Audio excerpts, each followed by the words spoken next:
is doing its thing. It takes a minute sometimes, so.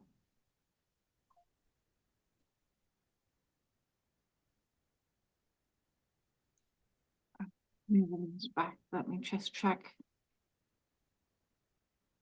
channel that makes sure that we are in fact live. Yes, we are in fact live. I'm saying that there we go. We are live. Hello everyone. Welcome to You Talk. I am B.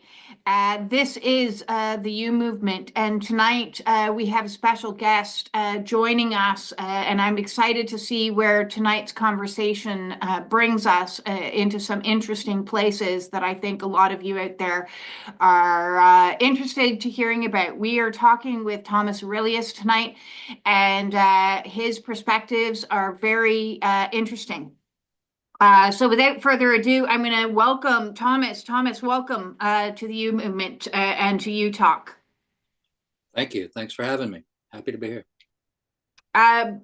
My standard question where I like to start kind of with everybody, because it's so important that people understand that this is a transitory thing that is occurring for us, you know, this death of the old and beginning of the new.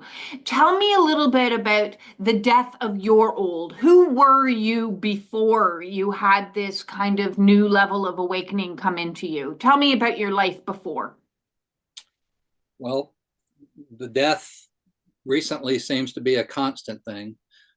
Death and rebirth and death and rebirth. At the beginning, my awakening came early in my life, in the early 90s. I was a college student, and your question was, you know, who was I before my awakening? And thinking back on that, the only thing that really comes to mind is innocent. I was innocent, you know. At the time, I didn't really have a direction in life, didn't know what I wanted to do, just kind of exploring things. And I'd seen the Doors movie with where they went on their acid trip and went into the netherworld. So I wanted to try that. So a friend of mine and I got together, did 3 hits of high-grade acid from Berkeley, California. We were listening to trance music, and I had an experience of oneness with everything, and saw the big picture. Just hard to put into words even today, but I saw the big picture. And after that, in retrospect, as high as I'd gone into a higher state of awareness, I had to sink down into the depths of my own ego self, into the depths of the mud that made up my consciousness. So I went into isolation and meditation for about 1.5 years. It was out of necessity. You know, I had to go into the observer mode and look at myself and who I was in comparison to that state of being that was all knowing, all seeing, total beauty and radiance. So my journey since then has been learning what that was. I went through a period of studying philosophy, religion, and science, spirituality, to try to my earth mind had to catch up. And it took me about 25 years to get to a point to where I was just kind of okay being in the moment, and to where I was able to start letting the seeker go. During that time, one of the things that I'd found that helped me the most to understand was alchemy. And it was a blend of most of the time when you talk about alchemy, you talk about the physical alchemy of transmutation of lead into gold, but it was a book by Saint Germain, and it equated it to the spiritual journey. So that's kind of the way I see myself and what's going on right now in the collective. Is we're going through an alchemical process of transmuting the base level human consciousness into a higher divine state of awareness. We're transitioning from the Kali Yuga into the Satya Yuga, which is the golden age. So that's what I see happening right now. And it's happening at such a rapid rate that, well, I'll leave it at that for now and discuss some. No, I actually would love for you to expand on that because, you say, so your awakening was triggered from like a drug-induced opening. And then it took 25 years to integrate that for you. And now you're saying, because I think that's very important, that what you were observing with people's awakenings is it's so much faster. Yeah. You had the time to go through this integration process, and now it's like awakening on speed. Right. And it's happening. You had sent some questions, which I greatly appreciated because they helped me going through this to kind of put together my own, especially right now at this time. And you had asked about the phases of the awakening journey. And, I've heard that people have phases of what an awakening you go through. But to me, it's not just you go from one phase to another. There's different phases that you're in. But on some days, I go through them all in one day. I start at, a base level. I center myself. I move through, then I attach to it. So, but right now, and I certainly teach on my channel many times that, a phase doesn't mean you're going to be in this one and then you just move into the next one. It's not like graduating school. You definitely bounce around a whole bit. You can be in one day in the dark night of the soul in the morning, and then the afternoon in the void, and then the evening you're like, oh, okay, I'm feeling a little bit more grounded right now. Right. And then do the cycle all over again. It is very fast. It is speeding up as well. So even when I started on my awakening, those phases would last, 5 days. I'd be in one, and then I'd move to, and now it's like a few hours. Right. It really is a few hours. But yes, in the phases that you recognize from your own experience, talk to us a little bit about that. Right. And that's a very good point. Things that I was reflecting, the amount of growth that I had in my first 10 years, I've probably had more growth in the last month. Things are happening at such an exponential rate right now. And I did make a little list as kind of the way I see the main parts of that can be distinguished as a phase, because they even blend together now. So, but there's a purge, and that was the year and a half I spent in meditation, to where I was looking at my darkness. So in the alchemical process, you heat a substance, the molecules start vibrating at a more rapid rate, which causes the dross, or the incongruent parts to rise to the surface, to be expelled. And then you cool the substance, it recondenses, and then you go through it and you heat it again, and you do this over and over. So there's the purge, and that's the releasing, to where all those dark parts of ourselves rise to the surface of our consciousness to be transmuted. And that's our goal. That's our job, is to be the lens, the window, the observer. That's a part, the vessel for them to move through. And so yes, there's a purge where all that stuff, and we start to separate ourselves from those parts of ourselves and observe them.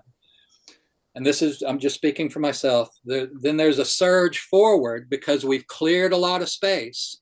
We've released those things. We've moved them out to the outer parts of our consciousness. They're not gone. They're just not as present in our focus. And so there's this surge forward, and then I used to track this in a journal.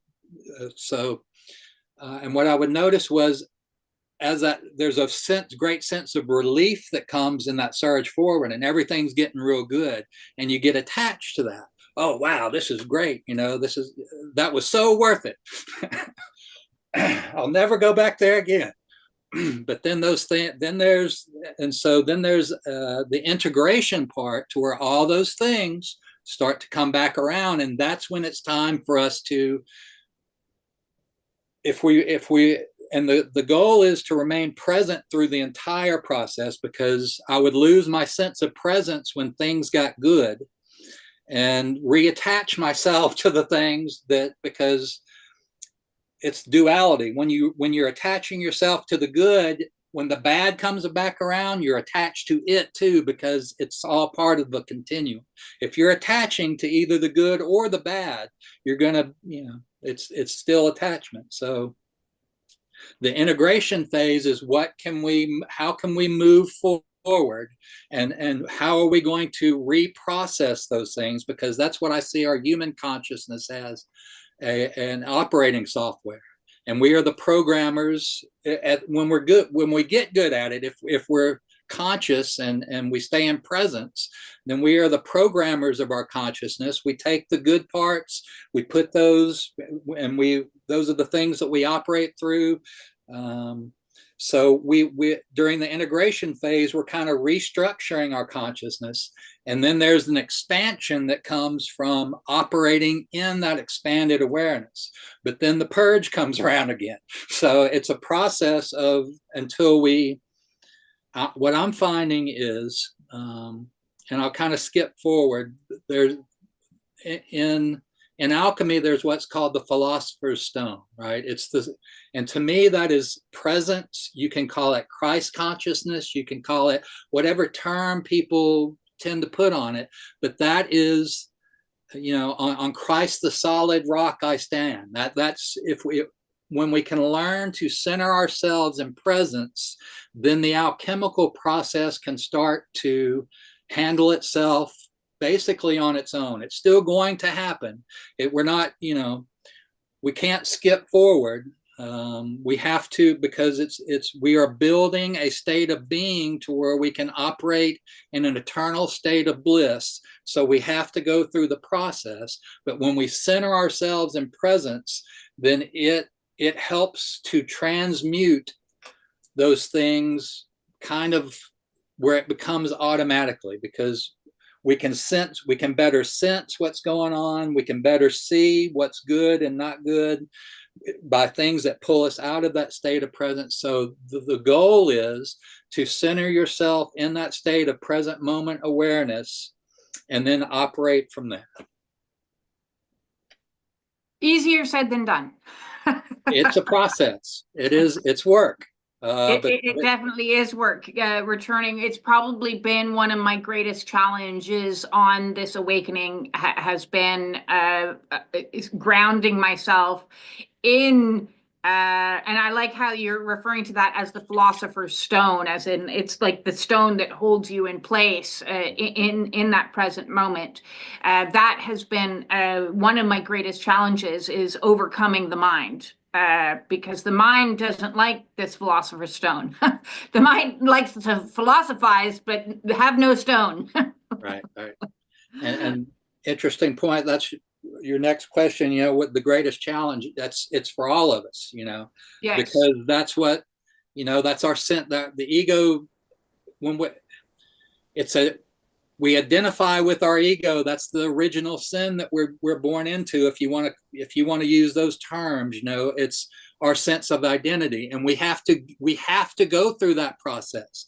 It's a natural process, but we have to turn it around and be born again as the expanded version of that. So it is our operating system, but when we identify ourselves as the operating system instead of the observer and the programmer, that's where we fall into the trap of Maya, because, and it's taking things personally, and that is the whole process of the alchemical is letting go of that, So some of the things I put was like surrender and acceptance of the cycles, I mean, and release of the ego and patience, and self-sabotage. All those are mechanisms that the ego uses to defend itself. So that's why self-love is so important. And one of the things I found as a part of the process is introducing that self-love. So whenever those parts of myself start presenting themselves, instead of, and I'm saying this, and again, some of this is just in the last month that I've been able to actually start to operate on an actualization. And I've just started, we were talking before with this practicing of this centering prayer that has helped me immensely, is to be able to, lost the train of thought, but the centering prayer. I'd love for you to actually share. Can you share that with us? Sure. It's Thomas Keating. He's a contemplative.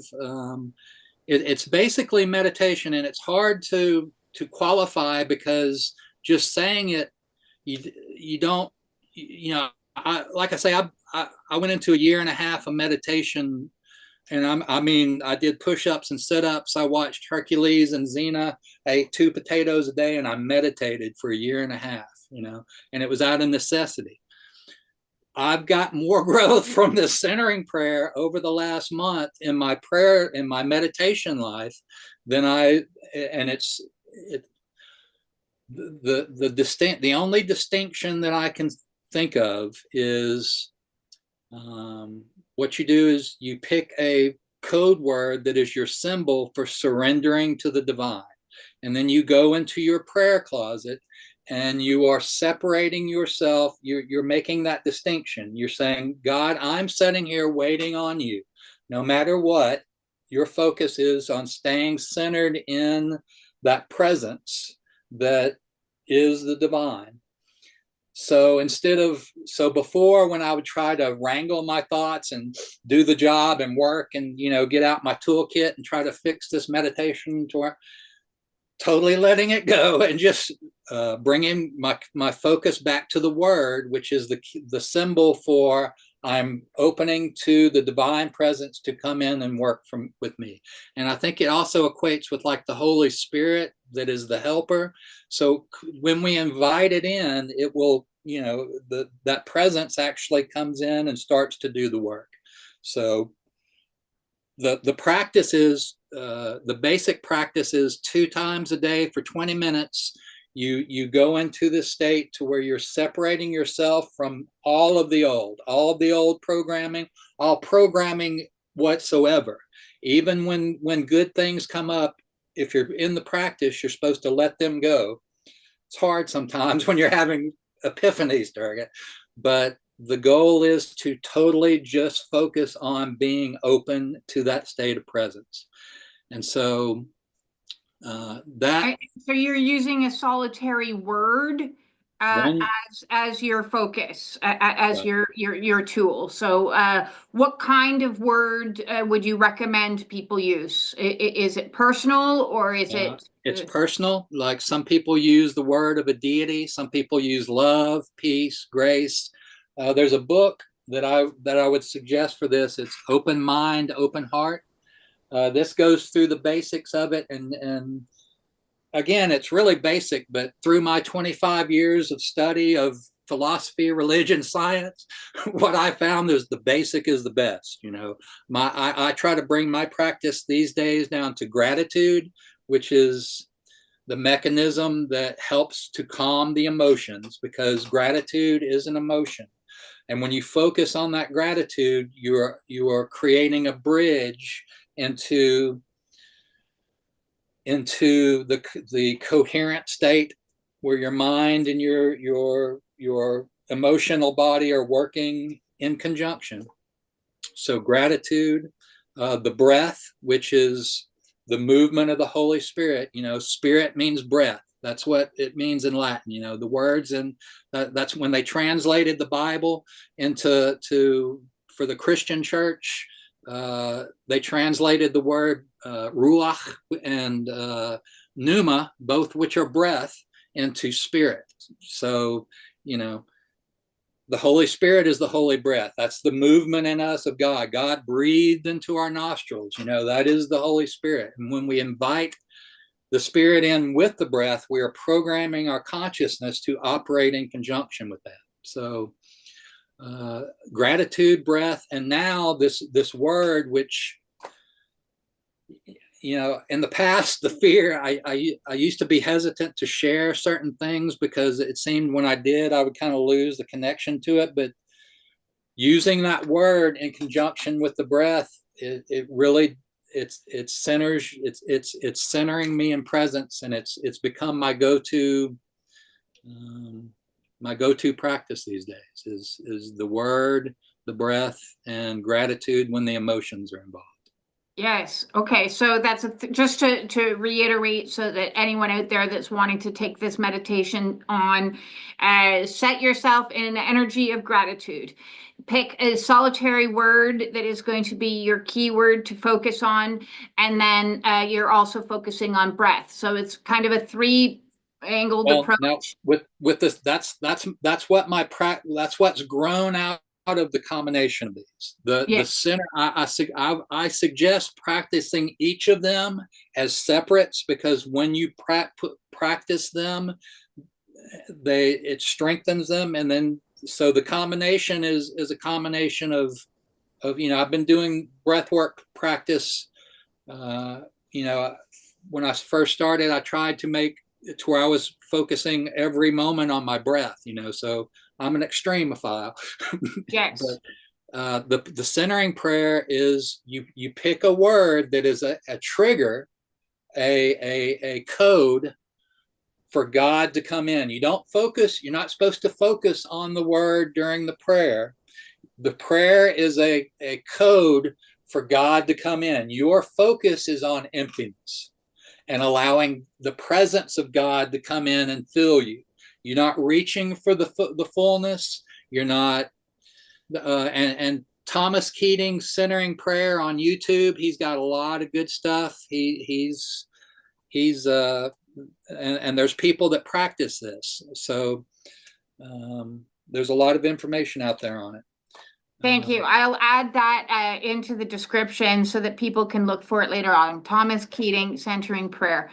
I wanted to move on and ask you a little bit about some of the blessings that you see and identify as coming about, because it's very easy for us to focus on all the negative challenges in an awakening, but give people a little bit of hope that there's something wonderful that comes from this experience. Talk to me a little bit about some of the blessings that you've experienced in the last 25 years since your awakening.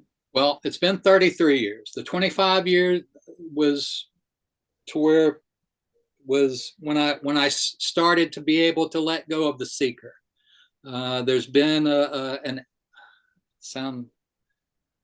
guess 8 years since 2000.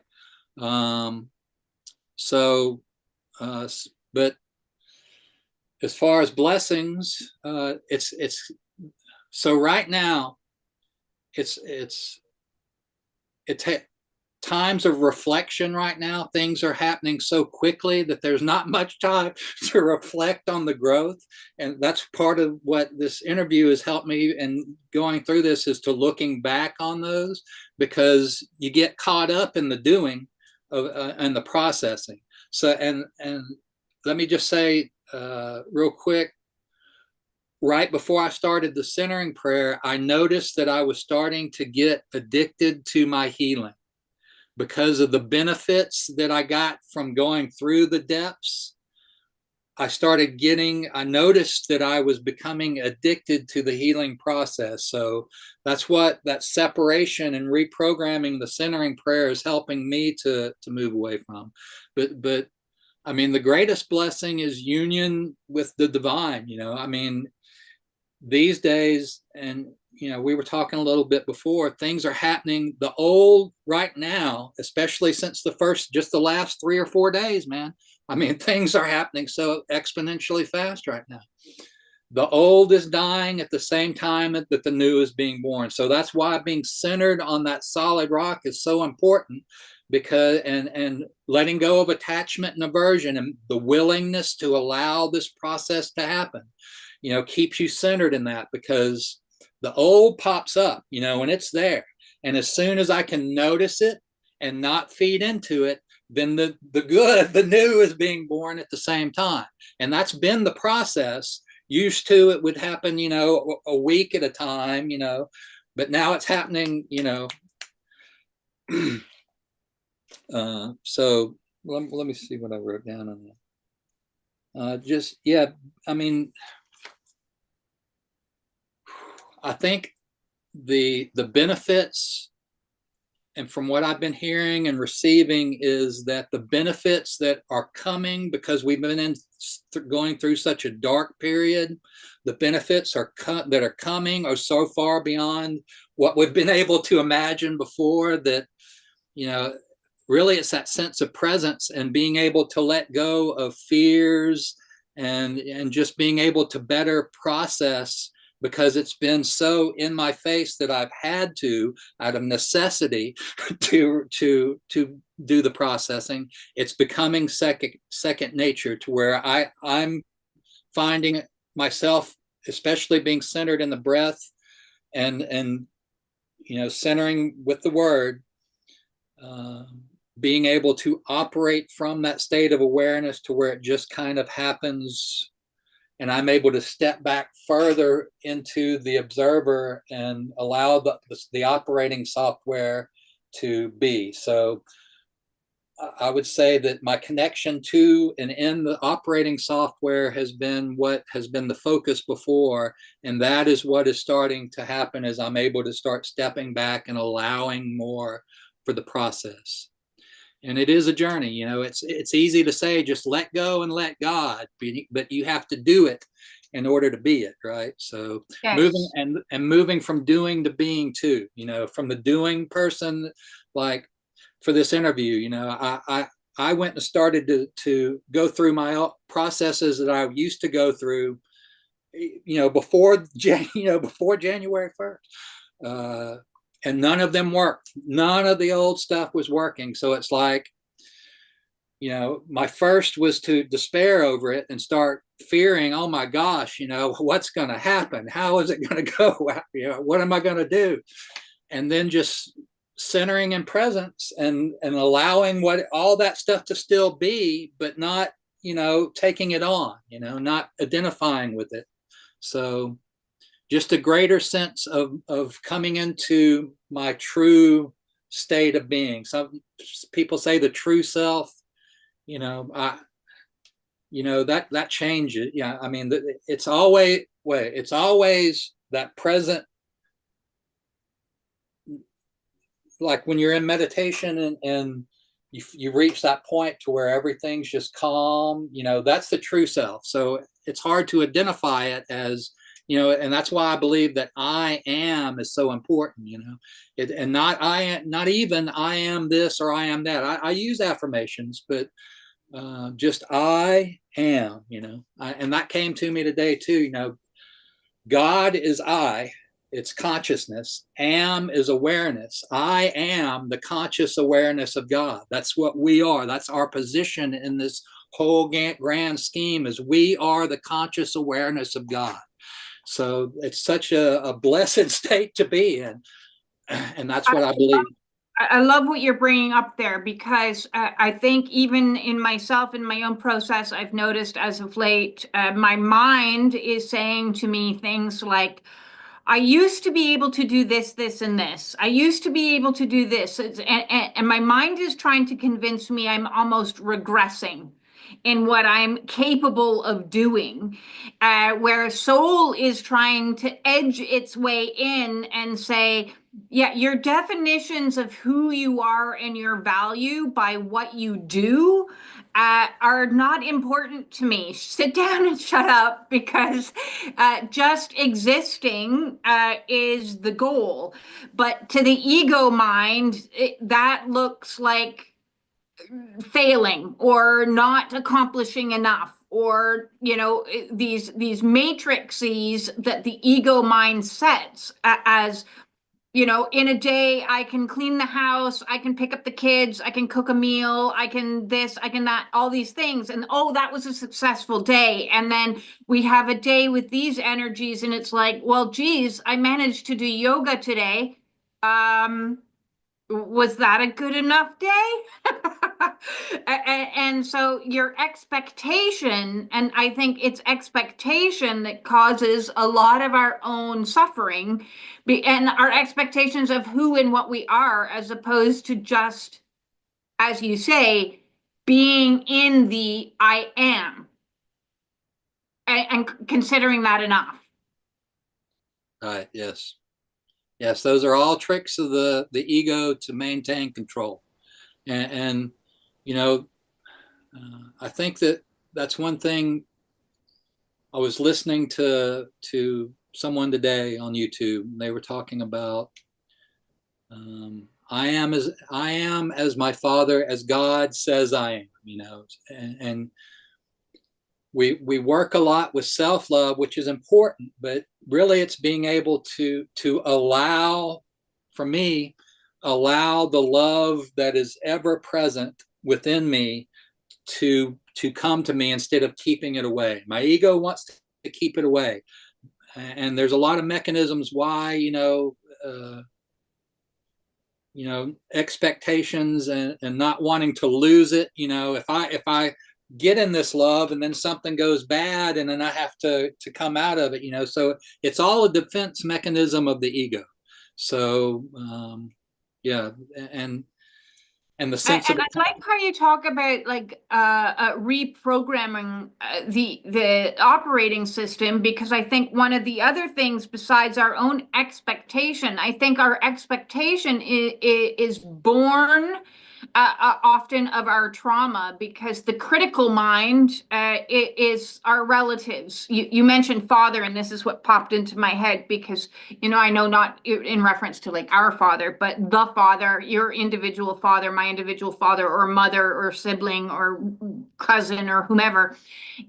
Those are the voices that are in the head that are telling you that you're not doing enough if all you've managed to do in the day is yoga or meditate, and because there's so much energy that's holding you, that you need to be in that space. So what is one of the tools that you have been able to use through your awakening to silence that inner critic, those voices that say that if you're not doing, you're failing? Well, knowing that I am here for a higher purpose, right? I mean, when I had that awakening and saw the big picture, I knew intuitively that I was here on this planet at this time to help make this transition. So I walked away from the world at that time, basically. I quit college, at 97 hours because they weren't teaching me anything. I was just regurgitating facts for them. They weren't teaching me anything. I was an anthropology major, and, I'm a man. Anthropology is the study of man, so I'll study myself, so I really let go of societal expectations a long time ago, and it just comes from an intuitive awareness that was awakened in me to help usher in this time of change. The old is dying. All the old system is, you can get into conspiracy theory and or what, but if you look at the way this world is, it is programmed to keep you away from your higher state of being.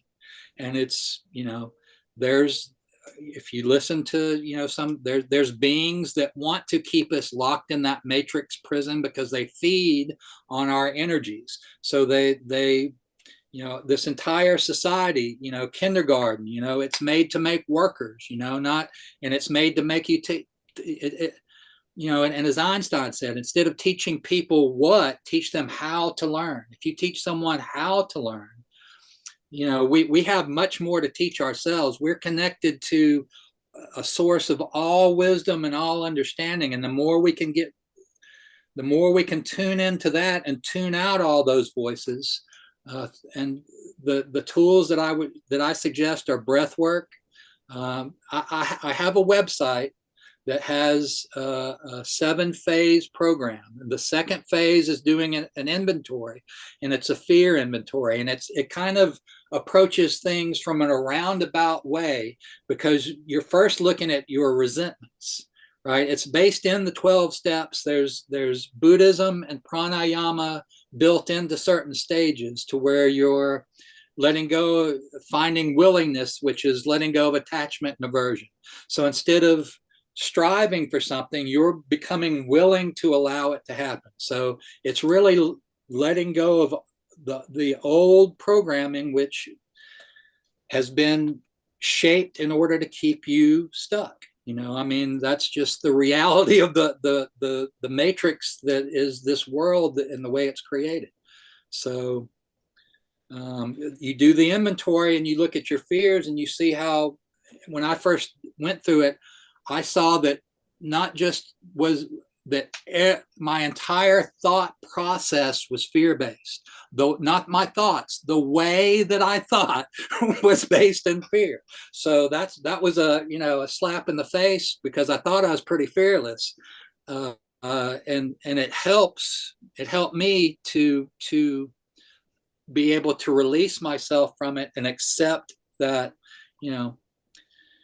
we are to be the brides of Christ, which means instead of being a broadcaster, which is what the world teaches to do, is broadcast, and even affirmations and all that, we're broadcasting.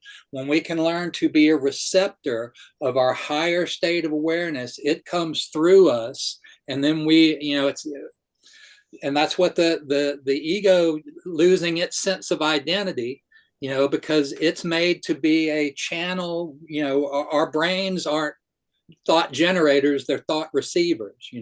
So when we can separate ourselves from the old programming through the breath and receive higher mind, heart mind coherence, we're taught to disconnect this from this. This thinks much more, this sends much more information to here. This usually just doesn't receive it because it's not programmed to do that. So that's stopping and allowing the reprogramming to happen through some very simple techniques. It's on my website, and there's a contact form on there. Anyone, if you go to it and you have any questions, I'll be happy. Just contact me to help you and answer any questions you have. Absolutely. Make sure that you give me the link to your website, and I'll also add that to the description below for anybody who's watching. Otherwise, can you just right now tell us what the URL is so that people can find your website? I'll say it. It's pilgrimswaymag, MAG, .wix.com/evolution. Excellent. Thank you for that. So that anybody can find you. And that gives you an outline of specific tools and techniques for people to use to help develop heart-mind coherence and get into presence, so that we're letting go of the programming and the mental chatter of the ego. Yes, and it's that the website's linked on the top of my Facebook page, Thomas Aurelius. Yes. Excellent. Thank you very much. Can you share with us as well some of the most useful tools and techniques that you have used, aside from breathwork, which we've already spoken about, to help you transition and get through? What tools and techniques would you recommend for people that are going through this intense awakening right now? Well, again, I spent 25 years complicating things by studying everything. So since then, it's been into reduction. So really, the breath work is number one, because when you're consciously breathing into the heart chakra, the electromagnetic field produced by the heart chakra is exponentially more powerful than that of the brain. So when I'm breathing, consciously breathing, I'm connecting my unconscious, subconscious, and conscious minds with the breath, focusing on the breath, because the breath operates both subconsciously and consciously. breathing into the heart chakra, I'm connecting in with that larger electromagnetic field, and it's bringing my thoughts into a coherent state with that larger state of presence and awareness. The heart is our intuitive knowing. So very simply, by practicing breathing into the heart chakra and then letting go of that focus to where it just starts to become a natural rhythm to where it's part of your awareness, you're bringing your consciousness back together. When we enter this plane, our consciousness is separated, and breathing consciously into the heart chakra is the first step in reconnecting those disparate parts of our mind into a coherent, cohesive state. So that is the number one that and we can do it anywhere at any time. You breathe, there's all sorts of health effects that and all sorts of stuff involved with conscious breathing. So that's the first. When you just for anyone who's listening, when you say conscious breathing, what you're doing is, in actuality, is you're focusing your attention onto the heart space while you are breathing, as opposed to other breathing techniques where you're focused on the tip of the nose or the belly. It is focused intention into the heart space. Yes, we're connecting our mental body with the breath by joining them together, and then bringing those into the expanded awareness to where they all start to function more on a holistic level. Yes. Yes. Interestingly enough, I know with my community, a lot of you out there talk about heart pains. And it's almost like those heart pains are coming along to force you to do exactly what he's talking about. Because when you're experiencing the physical sensation of a clenching of the heart chakra region, like, oh, and I've had that throughout my awakening. It's been very, very intense. One, you automatically want to go like this with your hands and place your hands onto your chest. And then what are you doing? You're focusing your attention into your heart space. So just sitting and doing intended breathing into that space, it's like the universe or spirit, God, whatever you want to refer, it's forcing you to learn this technique. Yeah, that's once I started all these practices, and when I've guided other people in them, they say, well, I do that, and that's what I thought too. I do it already, but it's just doing it with intention. When we add intention into it, it brings a whole nother level into doing it. So it's things that come automatically, and that should show you how beneficial they are. You're exactly right.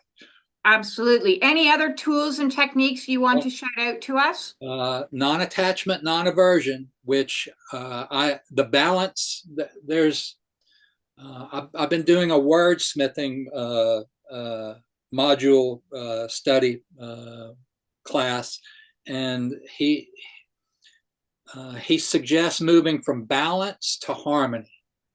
And if you think about that, balance, you've still got two things. But when they're in harmony, they're working together. So it's just those subtle little reprogramming of the mind. Anyway, willingness is non-attachment, non-aversion. So I'm not attaching to it. I'm willing to let this go. I'm not averse to it. I'm willing to allow it in. So seating yourself in the willingness to allow the process to unfold is a very big thing. There's subtle keys that we can do that, if we practice, help us with all of our practices. And that's one of them, is the breath work and the willingness. I absolutely love those two, and I'm just going to repeat for everyone: non-attachment and non-aversion. Because it's zero grasping happening with one hand raised, one hand down, saying, I'm willing to receive. I'm also willing to let go. And this is the ultimate of balance between divine feminine, divine masculine energy working in harmony, when you can be one hand raised, one hand, but holding on neither and neither pushing. So you're not pushing, you're not pulling, you're just being. I absolutely love that. Thank you again for non-attachment, non-aversion. Very useful. You were about to say one more thing. Well, the self-inventory, that's one that helped, going down the fear inventory because of this. Some things will come in and will be triggered by something, and we try to deal with it on the level that it's happening. But if we can take a step back and say, oh, this is in the program, that there's 6 core fears listed. One of them's not being good enough. So if I'm challenged by something, if I try to deal with what's challenged me, I'm trying to engage it on its level. But if I can step back and say, oh, this is my fear of not being good enough, then I can process it and better able to handle it without pushing it away or trying to fight it or latching onto it. So a self-inventory, a fear inventory, to where you start, it's taking that step back into the observer to where you can look at the operating system and see the mechanisms of it instead of it itself. So a subtle step back with the self-inventory. That's fantastic. So if people are interested, they can go to your website and get the instructions for doing a fear inventory. Phase 2. I also think that I just want to tie in here because I did a video. Now it would be like a while back, but it would be the fears of each chakra. So it's in the chakra playlist because if you need some extra assistance with your fear inventory, once you identify the fear, you can identify which chakra is needing some work or which chakra is in the process of being purged. So you may want to check out that video, Fear and Addictions of the Chakras, in the chakra playlist, which will help you break down, because each chakra has its own fears associated with it. So you might find that that information is very useful to you. I wanted to ask what advice you would give to anyone who just now is receiving their wake-up call, because a lot of people have been avoiding, I think humanity as a whole has been avoiding waking up. And it's like, I think when Pluto shifted in November into Aquarius energy, it to me was the kickoff of the game. The games have finally begun, and that energy of Pluto moving into Aquarius is going to take at least 3 months. It hasn't reached its full energy yet. It takes a long time when a planet on the outer realms, you know, Pluto is going to be in this energy for 20 years. So, you know, a few months in is not enough to get it into full mobility and full swing. And what is happening with this is we are moving energetically into a whole new age. This can't be denied. So where all of society has said, listen, leave me alone. I like my addictions. I like my distractions. I like my crappy marriage. I like my job that doesn't resonate with me. I'm perfectly happy. Leave me the fuck alone. Spirit is now saying, no, this is the time of death and rebirth, Pluto.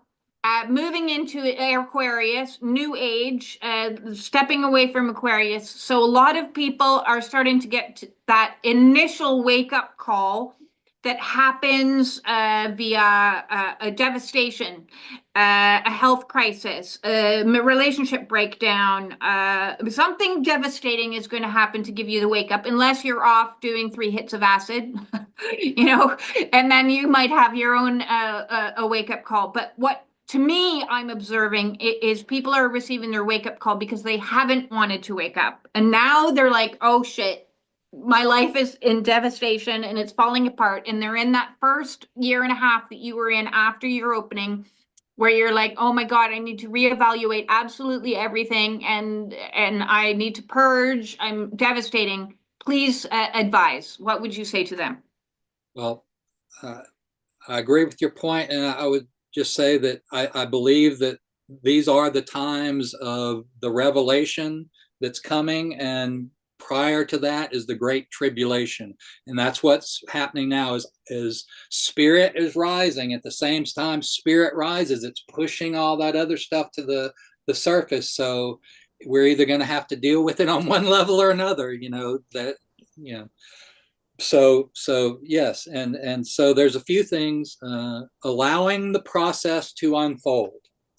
Now for me, you know, I'm a doer, and I want to get out my toolkit and fix myself. You know, that's what So learning to allow the process to unfold without attachment, having patience with it, patience with yourself, that's a great benefit. And that's one that society isn't even set up for. Patience, we are in an immediate gratification mind frame and have been for a very long period of time. Now more than ever, if it's not in a 60-second clip, the people don't want to listen. Right. So to learn patience in itself, it is going to be very challenging for a lot of people. Yeah. Myself included, not the most patient person, but I love allowing, which almost kind of makes me want to use the word allowing in my prayer that you were talking about earlier as my solitary word. I think that would be the best word to use, but go ahead. Sorry. No. Very good. Yes. Allowing the process to unfold and not attaching to any parts of it, because, well, and letting go of expectations of the way it's supposed to happen or the way we should be, and all that. So the centering prayer helps with the patience, because we have to have patience with our own mind. And once we start learning that patience with our own mind and allowing it to do what it's going to do, and not find it because we've closed the door, we've gone into our prayer closet. The mind's going to do what it does. I tried to fight my mind. That's why I think that's part of why it's been so beneficial, is because I used to try to fight my mind all the time. So allowing it to be and having patience with your own self, once you start building those things into your operating system, then you're better able to handle the stuff as it comes. So that's a very good point. And part of that is disengaging the doing mind, because we're moving from doing to being. The ego is doing. It wants to do something. It thinks it needs to do this. It thinks it needs to do that. But if we're being, we're allowing things to come. We're still doing them as they need to be done, but it's through operating from a state of being. So it's a subtle little twist, but disengaging what I think should happen and expectations and all that, moving out of the doing mind into a state of being in presence. So find the philosopher's stone first. Seek ye first the kingdom of heaven, and then all these things will be added unto you, right? So if you find that state of presence, which is living in the kingdom, your own presence, then we can better able handle the stuff as it starts to arise, and just by doing our best to remain in a state of presence. So simplifying it down instead of as Einstein said, you can't change a level of mind from the problem that it created. If we move into that higher state of presence and connecting in with the breath, then we're better able to handle the stuff as it's starting to come up. So focus on the solution. The solution, what we're all moving to, is presence. That's a baby. They're just present. They're just laying there present. That's returning to the mind of the child, being present in the moment. So if we focus and make that our philosopher's stone and stand, the more we're able to stand on that, the better we're able to deal with this alchemical process that is happening.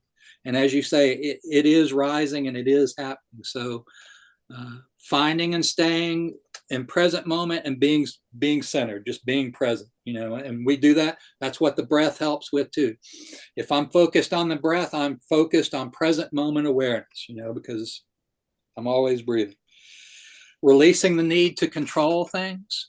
That's the ego. Oh, yes. Well, that ties into expectations so much, because as well, we're a society built upon, what's my 5-year goal? What's my 10-year goal?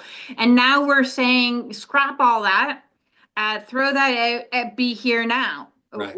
What do you mean be here now? How do I be here now? I need to worry about my, retirement plan, and I need to worry about, getting all these things, check marks, that I need to create my life. I need to have the partnership. I need to have the house. I need to have, and so we're saying, no, what you need to have is right now. Exactly. Yes. being present. And so that is a particularly difficult one for a lot of people that have trauma, because their brains are pre-programmed to try to control the environment so that they can expect predictability. Right, exactly, yes. And we're asking people to let go of predictability and be comfortable in the unknown. And I think the world is helping us with that. Is all the stuff that's going on in the world as quickly as things. I don't know if we had 3 X flares within the last 24 hours. Yes, things are shifting. I felt them. It's happening. Yes, yes. And if people are actually interested, there is a gentleman that does reports on solar flares on YouTube. He's fantastic. He's a really science guy, and his prediction is it's not going to let up, people. That they're saying this cycle that we're in regards to the sun's activities, be prepared for the next 2 years to be continually blasted with more and more solar flares. And the way that I see that is, the more light that penetrates in, the deeper into the shadow it goes. And that means into your shadow, my shadow, everybody's shadow. So all of that stuff that we wanted to pretend was fine and not there and not look at and deny and everything's great, this light is going to come through and go, want to bet? Want to bet? Yeah, you got something else coming. So try as your ego might to want to control the situation. You can't control a solar flare. No, there's zero control of that. Yeah.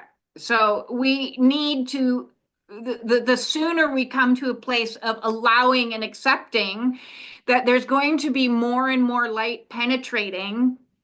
On top of these solar interruptions, I had mentioned to Thomas, I was doing a review of the astrology that's coming up for us of the year ahead. And I was like, oh my God, because every single solitary planet is going into a new sign. So we just had Pluto go into a new sign where it's going to reside for the next 20 years. The last time its energy has been in Aquarius was the French Revolution and the American Revolution. And now we have every other sign moving out of an energy. Some of them have been in for decades and moving into a new sign. Some transition a little bit faster, the closer planets. But the point being, it's happening whether you like it or not. Whether you believe in astrology or not, whether you believe in solar flares or not, you're going to feel it. You're going to feel the squeeze. You're going to feel it. So practicing these things or aspiring to get to a place where you can be in the non-attachment, the non-aversion, the allowing, and learning presence is going to be a numero uno challenge for many people out there.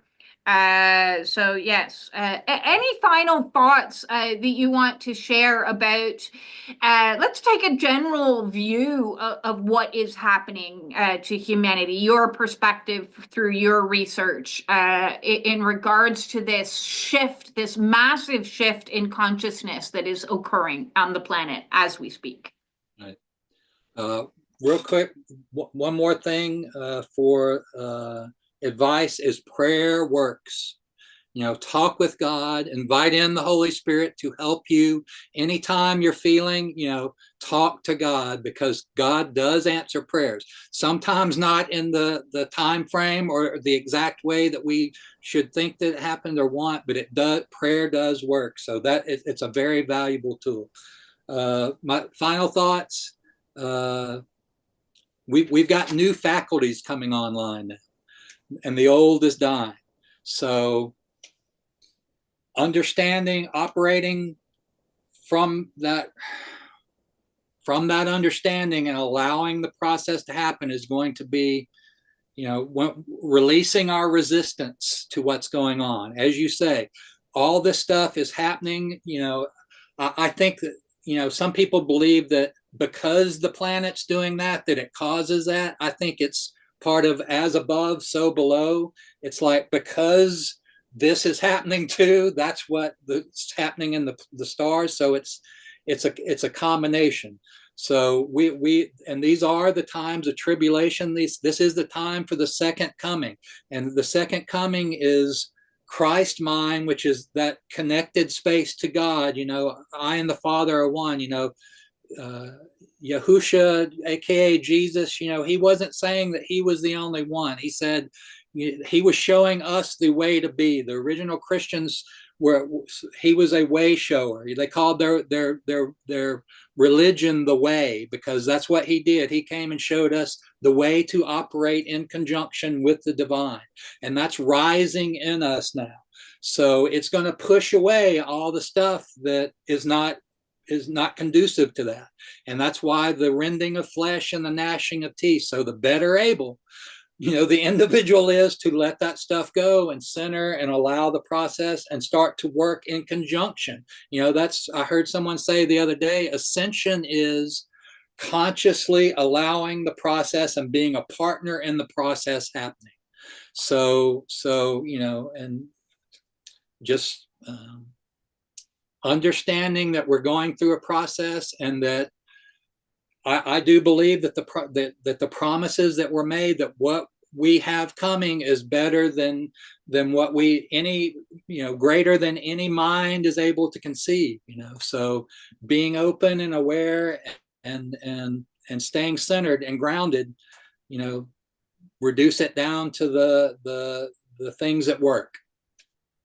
I like how you introduced the idea of what is coming is better than we can conceive, because it's the inability to conceive it in our mind's eye that is the birthplace of a lot of fear. And when we are in this process, you can already see, and have seen for decades, a fear mentality of like, oh my God, we bought our stockpile, and oh my God, we better build a bunker, and oh my God, like there's a lot of oh my gods going on, because what people are observing isn't 100% really what's happening. And that sounds like a distorted reality, but in a way, it is a distorted reality, because we give people meaning based on our limited scope.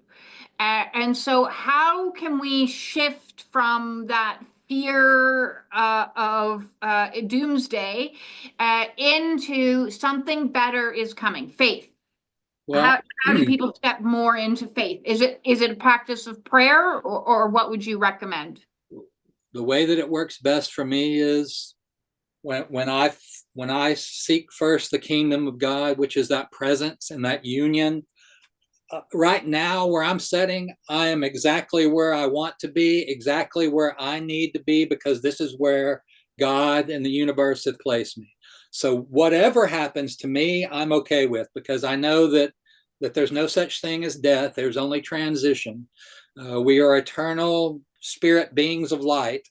So finding the faith finding the true self in the present moment, you're better able to deal with whatever it is to come. I also believe in preparing for the worst, but expecting the best. So I have enough food in my house to last at least for a couple months if we go whatever we're going to go through. So I have taken steps to where I can. It's a combination, because we can't. The ego has to be reborn. We don't totally ignore it, and we don't. It has to come back into balance. And it says this in phase 1 of the program is it's our operating system. So we don't want to kill the ego. The ego will die on its own when we center ourselves in the higher presence and send it love, and then it reintegrates itself into a whole state of being. It gets out of the fear mentality. So there's things that I do to make sure that I know that again, it's a combination of both of them. So But when I center myself in presence, instead of operating from what the ego mind thinks it needs to do to allay its fears, because there's always another fear, I do what I feel is best in the moment, and then leave the rest to God. So one of my favorite mantras that I use all the time, it doesn't mean I always am believing it 100% in the moment, but I certainly strive to, is spirit will provide what I need when I need it. So I don't believe in stockpiling because that is incongruent to that spiritual base of faith that I know that God will help facilitate me in this transition. Am I white knuckling it? Yeah. Sometimes I am, but if I succumb to the fear and act from a place of fear, I'm no longer in that presence of faith.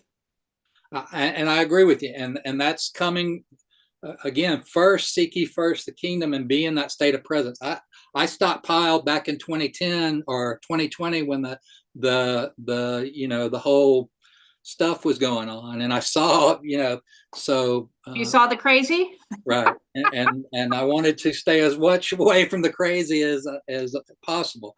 These days, yes, I know that everything is going to work out exactly the way it's supposed to, and that just comes from there was one thing that slips my mind right now, but operating from, okay, so as the fears arise and I don't feed into them, so say I feared tomorrow and what was coming, as I set in presence and allow them to be, right, we're in a world of duality. Right on the other side of that is the solution for whatever it is. As long as I don't feed into the fear and start chasing it, the solution presents itself. And so my faith has grown just by watching God work in my life. The more God works in my life, the more I'm able to let go. And so it's a journey. It's a journey for us all. I think that's a beautiful final message to leave things with tonight, is watch what happens in your life. Be the observer to the point where you're observing miracles happen routinely, and it does start to happen, and it does kind of defy the trauma brain over time. Trust me, it does do that. So I want to thank Thomas for joining us today. Thank you, and thank you. Before I leave, I just want to say, if anybody else is wanting to step up and share some of their insights, experiences, and awarenesses on this awakening path, and would like to join me on U Talk, on the U Movement, please feel free to send me off an email or get in touch with me on Messenger over there on Facebook. Freedom is the way to find me. So just before I say goodbye to Thomas, anything else you would like to say goodbye to all the folks out there? Up to you. I think that we've covered it. Visit my website if you have. It's made to where you can work through it on your own. But if you have any questions or need any help, contact me through the contact page or hit me up on Facebook, Thomas Aurelius. I'm sure that there'll be links available. Thank you. Sending everybody out there all of my love and peace out, dudes.